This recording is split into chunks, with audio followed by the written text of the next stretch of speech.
In this fortnight's episode, Uber is being shut out in Portsmouth, New Hampshire, but the citizens are not taking it laying down.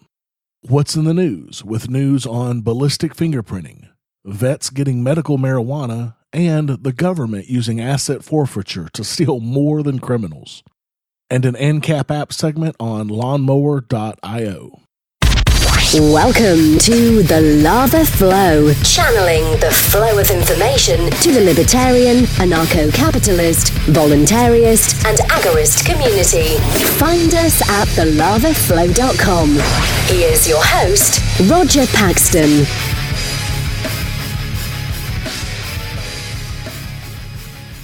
Thank you for joining me this week. Coming to you from the state that was the very first to declare its independence from England a full 6 months before the Declaration of Independence was signed, this is the show that will bring you the people, places, and events that everyone in the Liberty Revolution needs to know. You can catch me on Twitter at the Lava Flow Pod. This is episode 24, the free Uber edition. And it's Tuesday, November 24th, 2015, when we've already had more than 1,020 people killed by police this year alone. What's wrestling my jimmies this week? You're about to find out. Let's do it to it. Uber, as we've talked about on this show in the past, is a technology company that uses cell phone apps to connect people who need a ride and are willing to pay for that ride with people who are willing to drive those people where they need to go for money. Perfect capitalism. This is a completely voluntary action, and there is no coercion involved at all. Unlike taxis, the Uber app will show you how much your ride will cost even before you step in the car. Uber performs strong background checks on all of their drivers and puts very good levels of insurance on their drivers. For this, Uber gets 20% of the cost of the ride, while the driver gets 80%. Now, there is a lot of evidence pointing out that Uber causes a reduction in drunk driving deaths where the service is in place. A study done by Temple University shows that the entrance of Uber results in between 3.6 to 5.6% decrease in the rate of motor vehicle homicides per quarter in the state of California. Another study shows that in Seattle, Uber's entry into the market was associated with a 10% decrease in DUI arrests.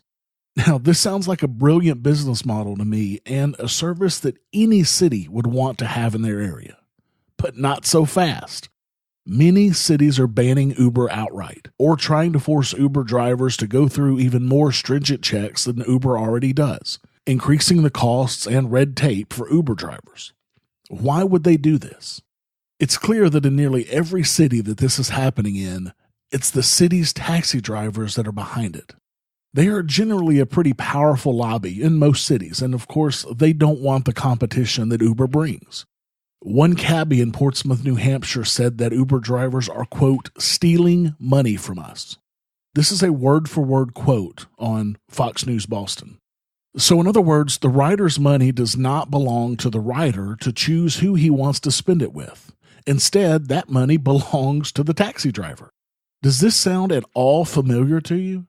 This is exactly what government has been doing for centuries.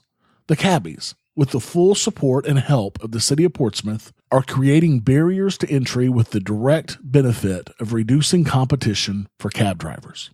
And if cronyism can't get any worse than that, cabbies in Portsmouth are actively searching out Uber drivers and reporting them to the police. In a situation made famous by Uber driver and founder of the Free Uber campaign, Chris David, a bouncer who drives a taxi part-time, by the way, and another cabbie tried to block him in and get the police to fine him, actively working with the police. The current fines are $500 for the first fine and $1,000 for every one after that. Chris David took an audio recording of this interaction with the two cabbies and posted it on YouTube, which led to him being arrested for wiretapping. Now, there is no doubt in my mind that New Hampshire is among the freest states in the country. However, there are some things about New Hampshire that I still don't like. One of those is this wiretapping law. In New Hampshire, you can be arrested for wiretapping if both parties are not aware that the conversation is being recorded.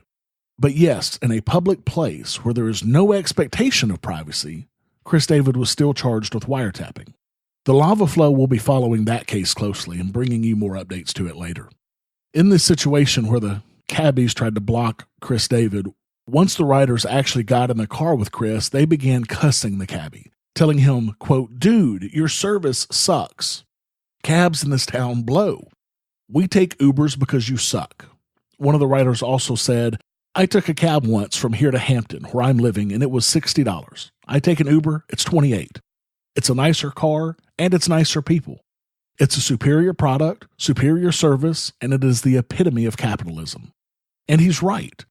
As the LA Times said, most rules, however, are unnecessary in a world in which cell phone apps offer both drivers and riders instant feedback on the other's behavior and reputation.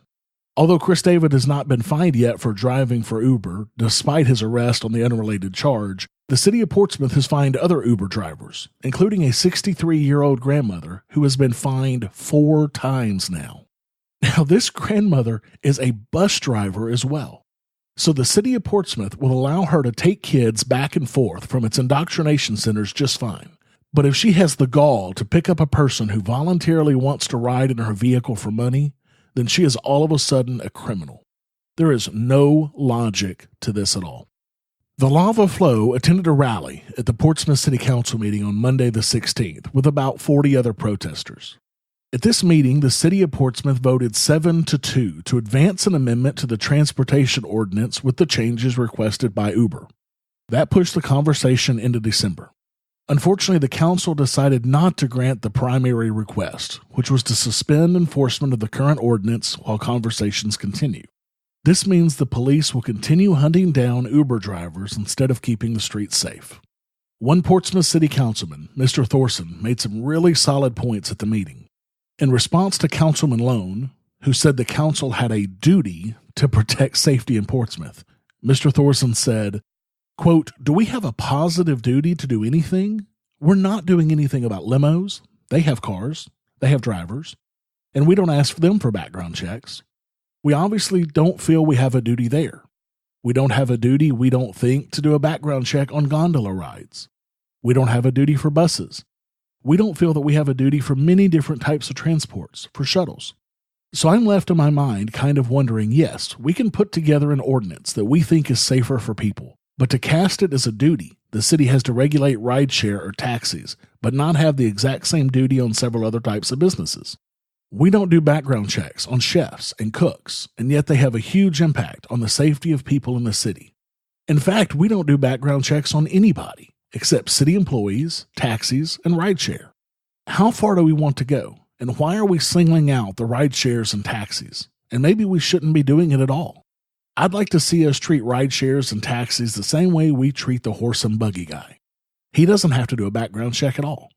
Now, I'm not suggesting we start doing background checks on all of these people. I'm actually suggesting the very opposite." End quote.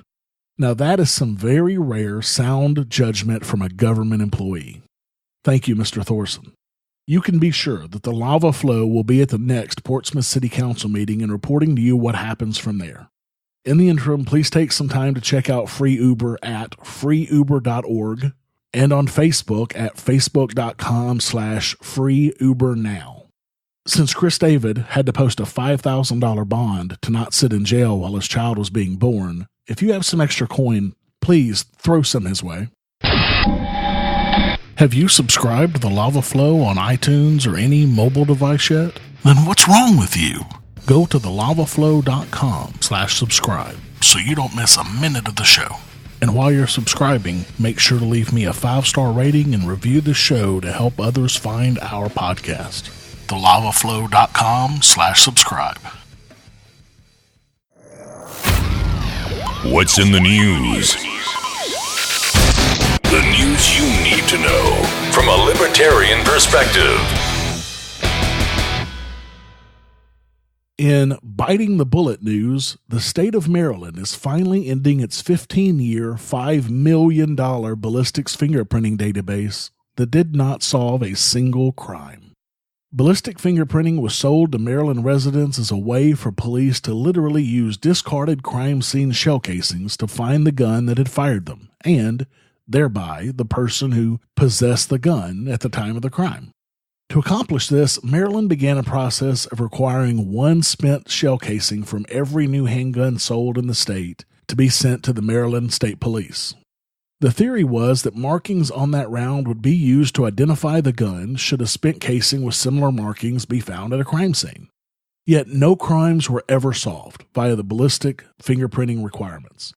Moreover, quote, the computerized system designed to sort and match the images never worked as envisioned, and in 2007, the state stopped bothering to take photographs of casings, though hundreds of thousands more kept piling up in the fallout shelter.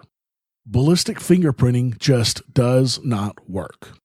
It's too easy to buy a new firing pin, barrel, bolt, or slide to completely change the characteristics of your gun's ballistic fingerprint.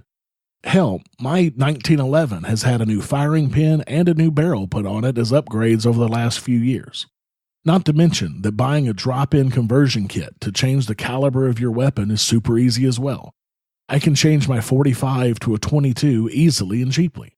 And finally, ballistic fingerprinting is far from an exact science.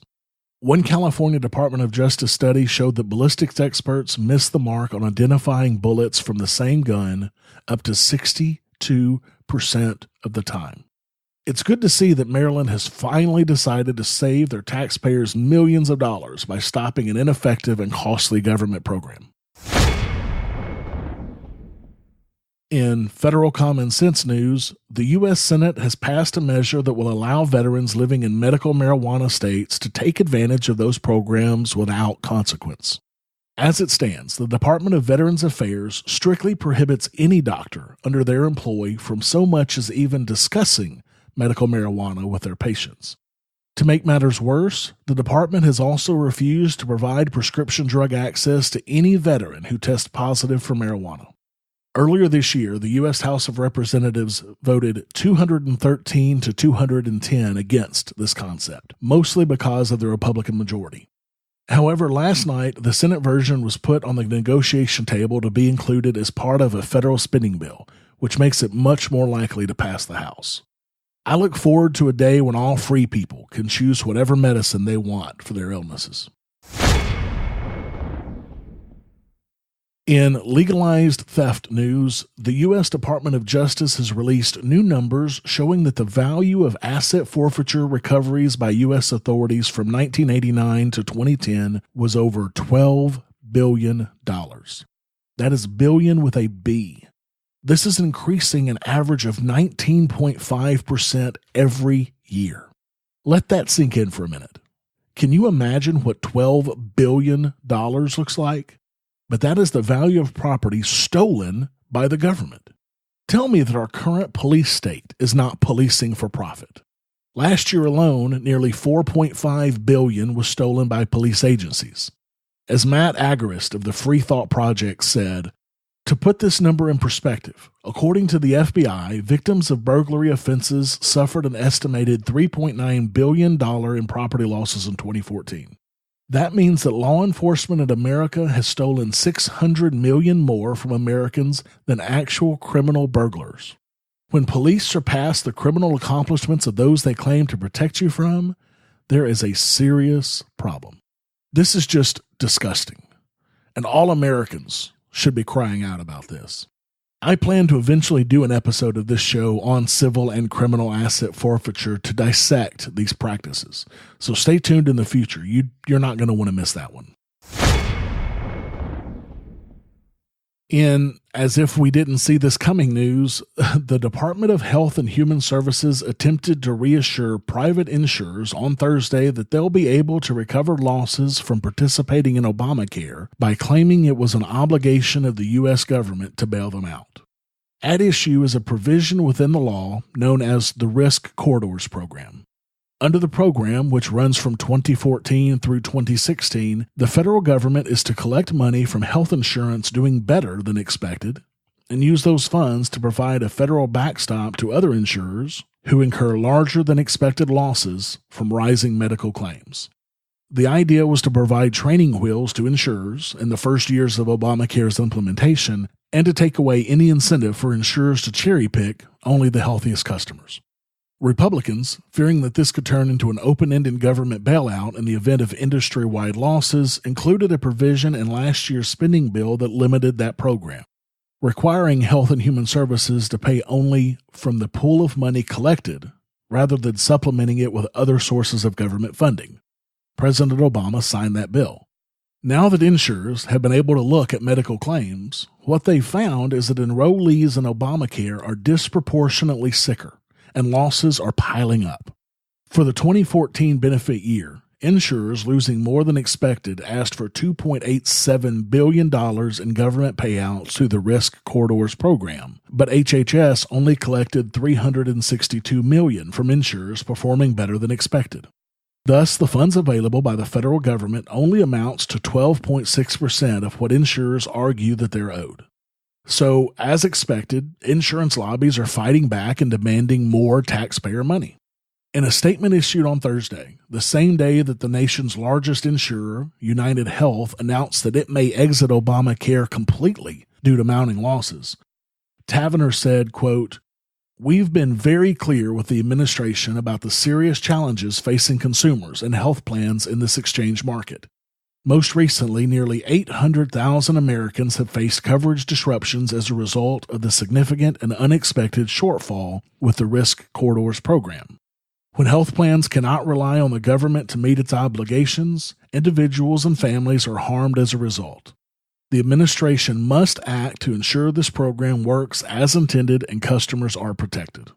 In an effort to reassure the industry, the HHS issued guidance reiterating that they would use money collected from insurers in 2015 and possibly even 2016 to make up the $2.5 billion shortfall that exists in 2014. In Free State news this week, the annual Shire Sharing happened this weekend. Shire Sharing is a Liberty-inspired, voluntarily funded effort to provide Thanksgiving dinners to those in need. From humble beginnings 4 years ago where they gave free meals to just over 50 families, this year they are giving meals to over 600 families, blowing away their goal of 500. My wife and one of my boys participated in an event this past Saturday where they helped bag those 600-plus meals. And this past Sunday, they delivered several of those meals to needy families. There is no better feeling than helping those in need, especially during the holidays. I've said it before, and I'll say it again. There is real activism happening here in New Hampshire.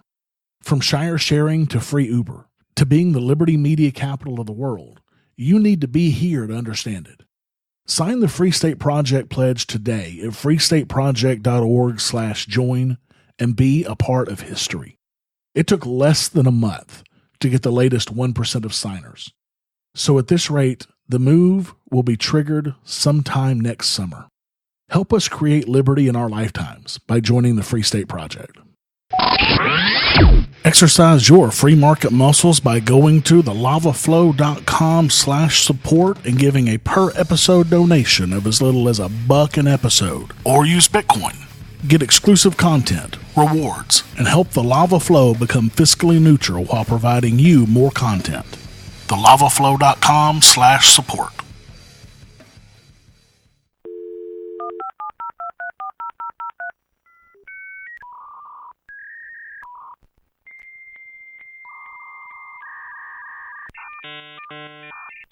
Ancap Apps.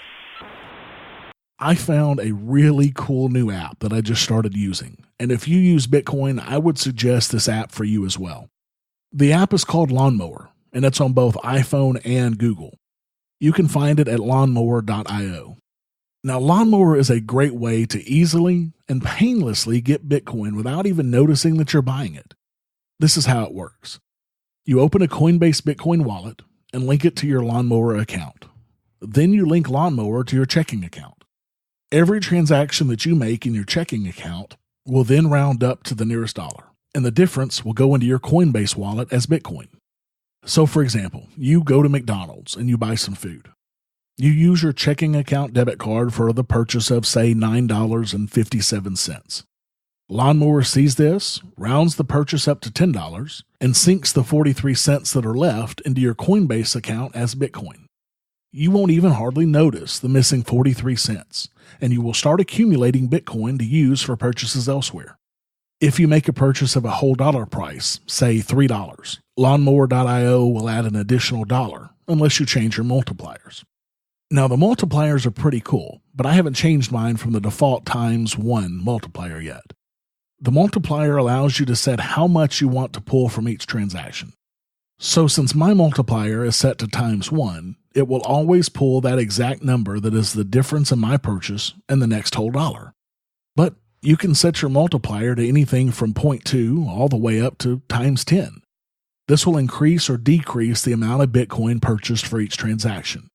So if I had a transaction that would normally buy 50 cents of Bitcoin at a multiplier of 1, if I set my multiplier to 0.2, then it would only purchase 10 cents, or 50 cents times 0.2. If I set my multiplier to 5, it would purchase $2.50, or 50 cents times 5.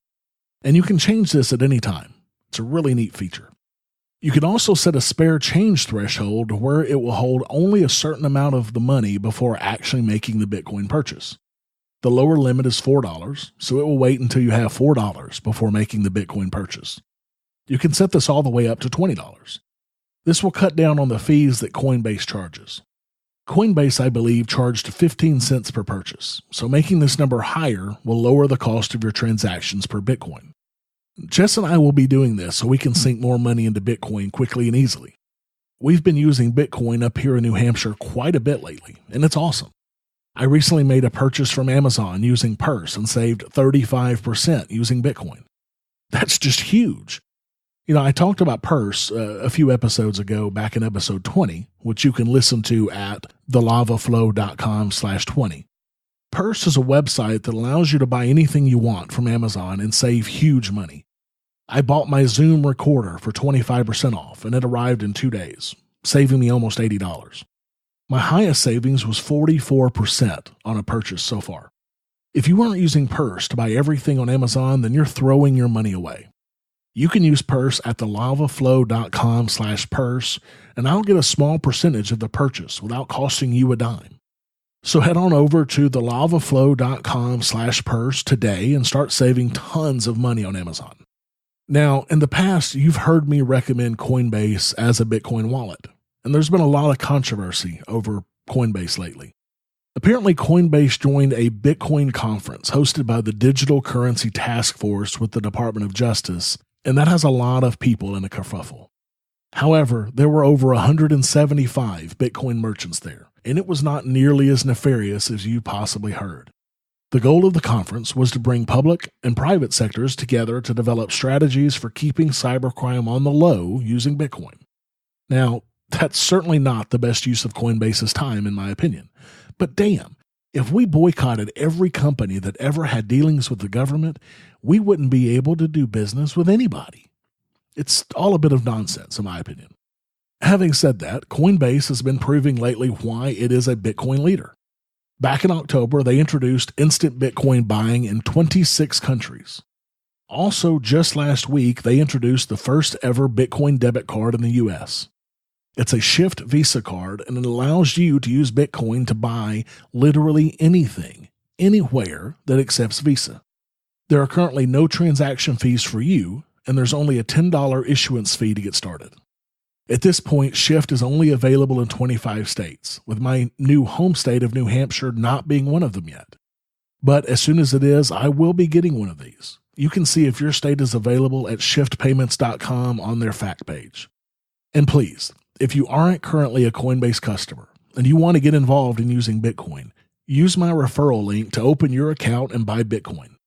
If you purchase $100 in Bitcoin, both you and I get $10 in free Bitcoin.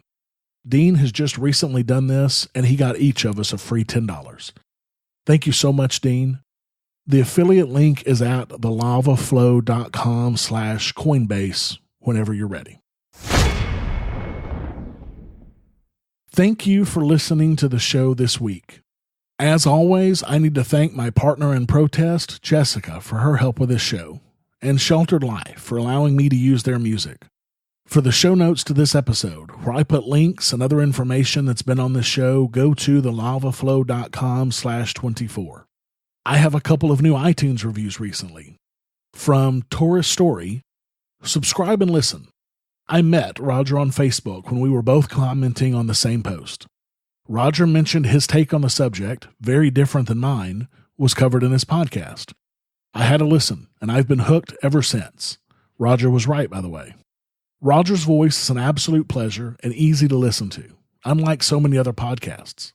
His show is informative and relevant to the world. He's definitely worth listening to regardless of where you are on the political spectrum. I hope he someday makes his podcast daily. It is that good. If you're wondering if you should download it, what are you waiting for? Download it and give it a shot. Also from Revolucent. Great name, by the way. Ancap Awesomeness. I listened to this podcast in a marathon session. I agree with Roger about 90% of the time, which is rare for any podcast. Highly recommended. If the IRS wasn't up my posterior, I would be contributing regularly to the lava flow. And you should too. Wow. The kind words that I get from all of you are just fantastic. I can't thank you enough for keeping me energized and knowing that I'm on the right track for this show. And I'd love to make my podcast daily, or at least weekly to start. And you can help make that happen.